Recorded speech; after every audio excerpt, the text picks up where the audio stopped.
Brasília, batata assando em Brasília. Agora a temperatura tende a cair, né? Aliás, conforme andaram prevendo alguns malucos, não ia acontecer rigorosamente nada com o país. Não importa, ou não importasse não importava qual seria o resultado da decisão de ontem do Supremo Tribunal Federal. Olha a revolução na rua. Não. Olha a população conflagrada. Não. Olha, não, nada. O país segue. O país é muito maior do que essa umbigalhada que Brasília costuma colocar diante de nós todos os dias. Bom dia, Miami. Bom dia, Orlando. Bom dia, Tampa, os Brazucas, sempre liderando a audiência na Brasil Radio nos Estados Unidos. Obrigado por seu carinho, obrigado por sua companhia. Obrigado por sua vigilância. Bom dia, Eduardo Barão. Fala, Boixá. Carla Bigato. E aí? Como é que foi ontem? Ficaram até de madrugada acompanhando a votação no Supremo Tribunal Federal? Um olho ali e outro jogo do São Paulo, né? Que São Paulo perdeu de novo, Atlético Paranaense, aquela coisa, né? Deixa eu dar aqui um bom dia também pro nosso Luiz Megali, pra Júlia Duailib. A Júlia Duailib ontem estava até de madrugada participando de uma edição especial do jornal do nosso Fábio Panunzio, né? Até que horas, faz com o dedinho aí, até que horas ficou trabalhando aqui na Band ontem, Júlia Duailib? 2, 3, até 2 da matina. E aí o Megali, que era quem devia estar de prontidão até de madrugada, foi dormir cedo, 7 horas já estava dormindo. Hoje é que ele soube do resultado do julgamento ontem, nosso Luiz Megali jantando. Bom dia, Megali, bom dia, Júlia Duailib, aí no nosso Café com Jornal. Deixa eu mandar um beijo também. Quem é que está hoje lá no... Valdez. A Paula Valdez, nossa gaúcha Paula Valdez. Bom dia, sintonize agora o Band News TV ou a TV Bandeirantes, você terá as imagens ao vivo aqui dos estúdios da Band News FM. Minha gente, vamos conversar um pouco sobre o evento de ontem no Supremo Tribunal Federal. Dirimiu-se a dúvidas, especulações em torno do que faria a ministra Rosa Weber, que atuou como pêndulo nessa decisão que todos sabiam que seria por 6-5 para um lado ou para o outro, e o voto que era enigmático era o dela.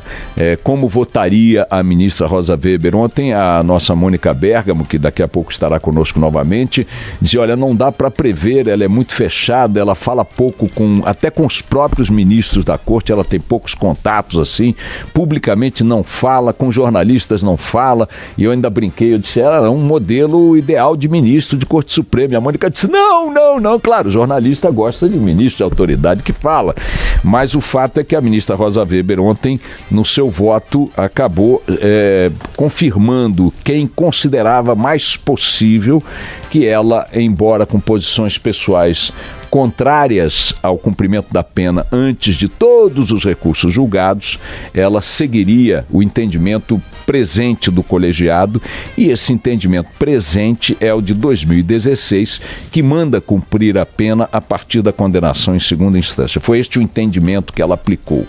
Daqui a pouco falaremos um pouco mais da ministra Rosa Weber.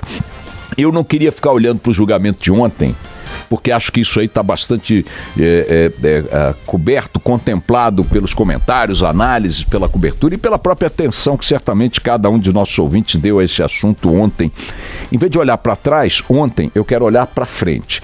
E não quero nem olhar para frente prevendo quando Lula vai para a cadeia, porque tem aí esses prazos de recursos periféricos ao TRF4 de Porto Alegre, começa a contar o prazo de 12 dias, aliás que já contou, acho que agora no dia 10 vence esse prazo, e aí o Tribunal de Porto Alegre muito provavelmente não vai acolher esses recursos acessórios, sucessórios do Lula, e o juiz Moro fica com a caneta livre para determinar o início do cumprimento da pena de 12 anos e 1 mês a que ele está condenado até agora pelos tribunais e juízes que analisaram o seu processo. Não é nem para aí que eu quero olhar, nem para esse prazo do Lula indo para a cadeia. Eu queria propor uma discussão, uma reflexão mais à frente, é do Lula saindo da cadeia. Vou colocar aqui a minha primeira impressão. Alguém acha, sinceramente, que o Lula vai passar 12 anos na cadeia, 12 anos e 1 mês? Eu acho que não.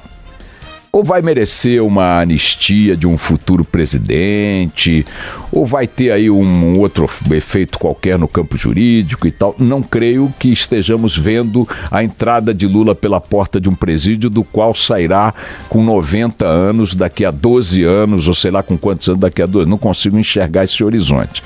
Hoje o que temos é que ele vai para a cadeia. Inquestionavelmente ele vai para a cadeia. A discussão agora é por quanto tempo e em que circunstâncias sairá. Então vou fazer aqui, com a língua na guilhotina, uma especulação apenas para o assunto ficar um pouco na discussão, no radar da gente, já que a tendência é que esse tema desapareça um pouco do noticiário, tão logo ele entre na cela. Vejam, aquele fim de mundo que todos previram numa hipótese ou noutra, se ele for preso, vamos acabar com o país. Não vai acontecer. Se ele não for preso, vamos acabar com o país. Vamos chamar o general Caralhampana para tomar as praças. Também não vai acontecer. Confirmando para a nossa saúde como nação de que o Brasil, o país, é muito maior do que essa batalha de umbigos entre um lado e outro, dessas pautas que toda hora nos colocam como se fossem as decisivas para nós e não são. Então, sabendo que o país não acabará, o fato é que Lula entrará na cadeia daqui a alguns dias para iniciar o cumprimento de uma pena que não sabemos por quanto tempo será cumprida. Vou fazer aqui a minha especulação. E repetindo que o assunto da prisão do Lula sumirá do noticiário muito em breve. O ato físico da prisão ainda vai dar uma sobrevida a esse destaque. Consumado este ato, os primeiros dias, ali as primeiras visitas, as primeiras manifestações, uma carta de solidariedade que vem do exterior, acabou, o assunto vai sumir do mapa. Como sumiu a prisão do Sérgio Cabral, como subiu a prisão do Gedel Vieira Lima, quem é que fala da prisão do Palocci, quem é que fala da prisão do Cunha? O Lula vai entrar nesse limbo aí e é assim que funciona a coisa. Pois bem, dito isto, por quanto tempo lá ele permanecerá? É isso que eu queria especular um pouquinho. Em setembro, o presidente do Supremo Tribunal Federal será o Dias Toffoli. Não só um vigoroso defensor do princípio de que não deve haver prisão após julgamento em segunda instância, defensor vigoroso do habeas corpus ontem de Lula, mentor da tese que orientou o voto dos outros ministros contrários. Qual tese era essa de ontem? Não temos que votar só o habeas corpus, temos que votar a questão de fundo. Questão de fundo que a ministra Carmen Lúcia se negou a colocar em pauta, né? A ação direta de constitucionalidade que discutiria a base da questão da prisão na segunda instância. Não estava em discussão ontem, estava em discussão especificamente o habeas corpus de Lula. O que o Dias Toffoli sugeriu, Marco Aurélio seguiu, Lewandowski seguiu e também o Celso de Mello seguiu. Os que votaram a favor do Lula votaram dentro de uma tese defendida pelo Toffoli, de que já que estava sendo discutido um habeas corpus especificamente, ok, mas que remetia a uma discussão de fundo quanto ao cumprimento da prisão em segunda instância, por que não discutimos tudo de uma vez?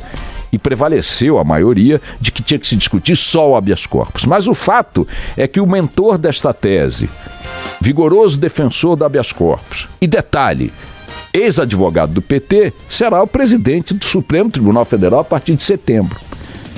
Setembro, daqui a pouco.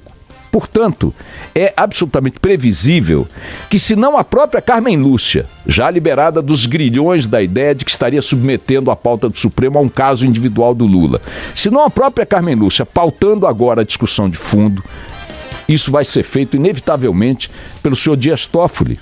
Muito provavelmente logo no início de sua gestão no tribunal. Setembro, outubro, por aí.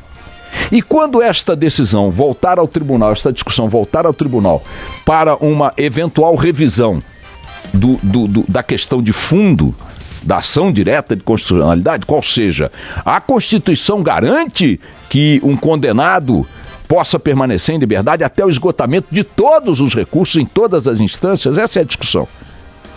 O entendimento do tribunal hoje é que não. Condenado em segunda instância vai para a cadeia, que é o que está acontecendo com Lula. Mas os ministros que votaram dentro desse entendimento em 2016 mudaram de posição, como Gilmar Mendes. Então o placar que naquela época foi 6-5 a favor da cadeia, agora seria 6-5 a favor da liberdade até o fim dos recursos. E esta discussão voltará à pauta do Supremo em setembro e outubro, muito provavelmente com a chegada à presidência da Corte do senhor Dias Toffoli. Isto posto, voltamos a ter a seguinte discussão. Lula entra na cadeia agora em abril, talvez no início de maio, por aí, e entra na cadeia martirizante em maio e sai da cadeia redentora em setembro, outubro. Portanto, ainda há tempo de fazer-se presente, supondo que ele próprio não seja candidato. O TSE não vai, muito provavelmente vai usar o princípio da lei da ficha suja para barrar a candidatura dele, isso é muito previsível, mas ele será uma presença nos palanques e tal, essa coisa toda. Não estou entrando no mérito, hein, gente? Só estou colocando aqui um horizonte que me parece bastante possível. Em vez de ficar olhando para ontem, analisando o voto, etc. e tal, estou querendo olhar para frente. Lula vai ser preso ainda em abril, no máximo iníciozinho de maio, e muito provavelmente ali por volta de setembro, outubro, a discussão de fundo que o levou para a cadeia volta para o Supremo Tribunal Federal para ser rediscutida, votada novamente, e aí mais uma vez teremos a ministra Rosa Weber como pêndulo da balança.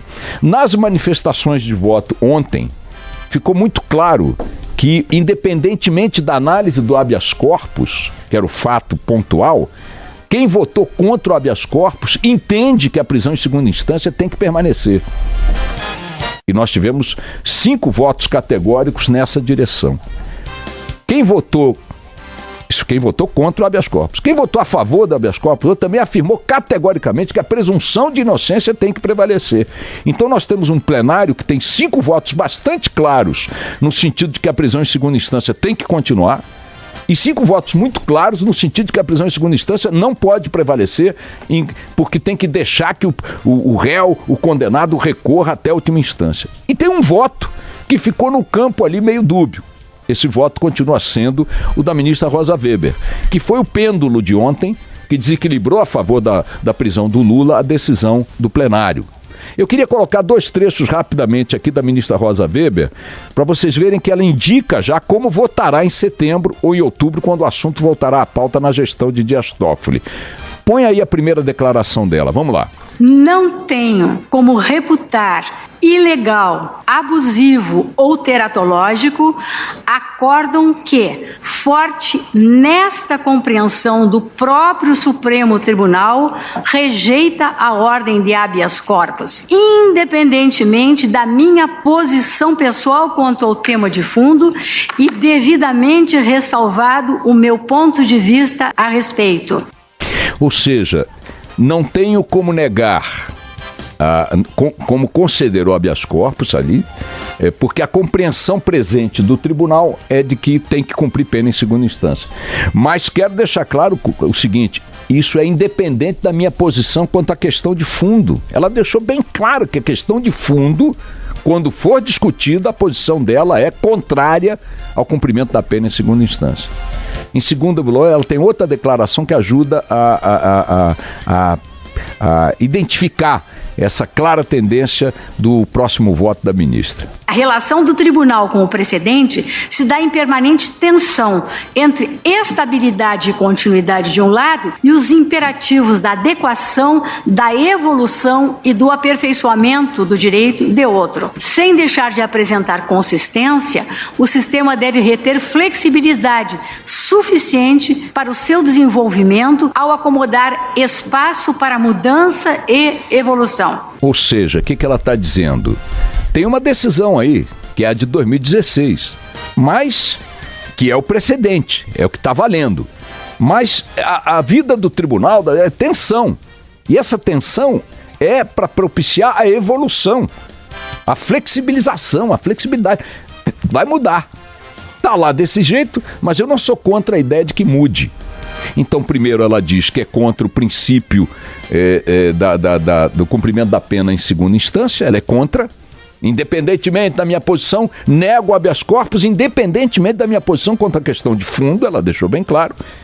E não vejo problema de que o tribunal mude a questão de fundo novamente, porque o precedente hoje é esse, mas a tensão é natural, a evolução é necessária e a flexibilidade também. Então, quando voltar para julgar esse troço em setembro, em outubro, com Dias Toffoli na toga de presidente do Supremo, minha gente, o que vocês têm que botar aí no radar é o seguinte: o Lula será solto novamente ainda este ano.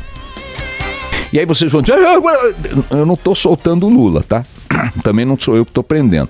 Eu estou colocando na salada das paixões aí do dia a dia uma azeitona a mais para dizer o seguinte: vejam que o fim do mundo que aconteceria em vários momentos da história brasileira este ano, para ficar só nesse ano, hein, que está no 4º mês, o Brasil ia acabar várias vezes esse ano.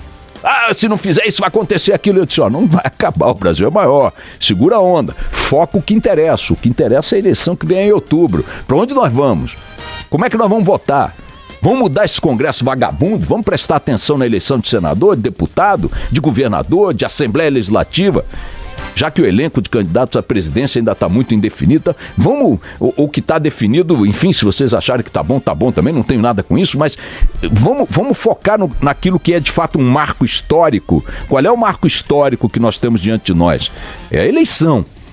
E esses penduricalhos são tão mutantes, imutáveis, que não adianta você entregar sua vida a eles, matar sua sogra porque divergiu dela, porque amanhã o quadro é outro.